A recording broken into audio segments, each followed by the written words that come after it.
की जय। सियावर रामचंद्र भगवान की जय। मैं सब धर्म प्रेमियों को सूचना दे रहा हूँ कि पुंछ 10 नामी खाड़े में 23 तारीख से 30 तारीख तक राम कथा राम यज्ञ होगा।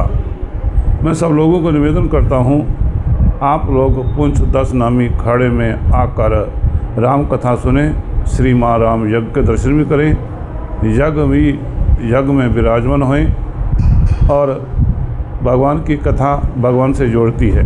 तुलसीदास गोस्वामी जी ने ये लिखा है, सो केवल भक्तन हित लागी, परम कृपाला प्रांत अनुरागी। भगवान की कथा भगवान से जोड़ती है। जब भगवान की कथा हम सब सुनते हैं तो हम सब शुद्ध हो जाते हैं, हमारी आत्मा पवित्र हो जाती है। इसलिए भगवान की कथा भगवान से जोड़ती है। भगवान शंकर के पार्वती माता ने यही कहा था, प्रभु भगवान श्री रामचंद्र जी मनुष्य देह में आकर क्यों कष्ट सहन किया। तो भगवान शंकर ने कहा था पार्वती को, देवी तुझे मालूम नहीं है, भगवान श्री रामचंद्र जी मनुष्य देह में आकर मनुष्य का कर्तव्य दिखाया, इसलिए भगवान श्री रामचंद्र जी मनुष्य देह में आए। तो भगवान श्री रामचंद्र जी ने जो लीला की वो सारी तुलसीदास गोस्वामी जी ने श्री रामचंद्र जी की लीला मानस में लिखी है। इसलिए पुंछ 10 नामी खाड़े में राम कथा होगी 23 तारीख से 30 तारीख तक।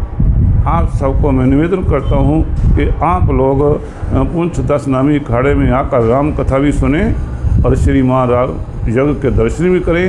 यज्ञ में बैठकर पुण्य के भागी भी बने। यज्ञ में बैठने से हमारे अंदर कई प्रकार के रोग होते हैं, वो रोग चले जाते हैं। यज्ञ में बैठने से परम शांति परम सुख मिलता है और भगवान की कथा भगवान से जोड़ती है। इसलिए भगवान की कथा सुनी जाती है, इसलिए भगवान की कथा करवाई जाती है। बोलो शंकर भगवान की जय। सियावर रामचंद्र भगवान की जय।